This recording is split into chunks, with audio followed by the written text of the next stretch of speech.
Today, I'm going to put on my more traditional economist hat and talk about what I think traditional economists are telling their firms.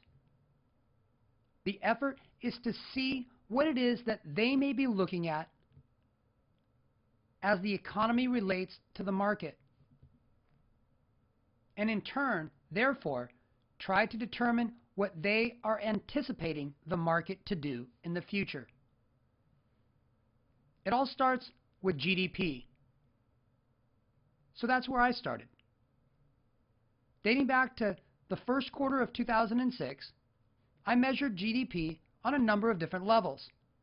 I took everything into account. But interestingly, one part of this puzzle stood out significantly, and that is personal consumption expenditures. Because the consumer is such a large part of GDP, we would expect these to move in tandem, and they do. Over time, when GDP has significant changes, personal consumption expenditures follow along. I took this a step further by comparing personal consumption to the S&P 500. And in this chart on the left-hand side, we measure the personal consumption data, and on the right-hand side, the level of the S&P 500. As you can see, these are moving in tandem. In fact, since 2010, these have moved together quite nicely. In fact, recently, they have been moving almost exactly in line with each other. When personal consumption declines, the S&P has pulled back. When personal consumption increases, the S&P has increased. Recently, these have been moving in parallel fashion. However, when we look at GDP versus the S&P 500, we see a divergence. The S&P 500 is increasing, GDP is weakening. That raises some eyebrows and causes us to dig a little further. We know, of course, that personal consumption and GDP tend to move in tandem over time. This is reasonable given what we know about the significance of consumer expenditures to our economy.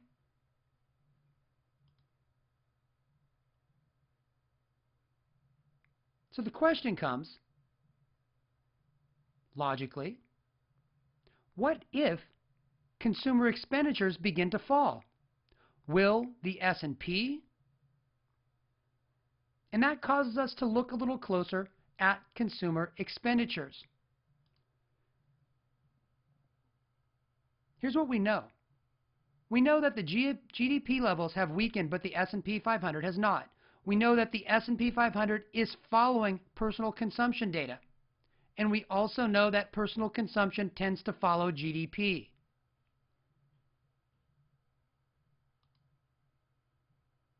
So the logical question is, can personal consumption weaken? GDP has already started to weaken. We also know that the payroll tax is new, and it's not yet in the data. We also know that additional spending cuts seem to be on the horizon. And each of those can affect the personal consumption data. And if personal consumption declines and this parallel trend continues, the S&P 500 therefore can fall. However, I'll add a little bit more detail to this. Something a little different that these traditional economists may not be noticing. Look at GDP versus the S&P 500 again, and look at the divergence that exists right now between GDP and the S&P. We saw this before, a divergence of this magnitude, and it was in the first quarter of 2008. Afterwards, the market fell considerably. There has been a divergence like this before, and we all know what happened to the economy afterwards as well.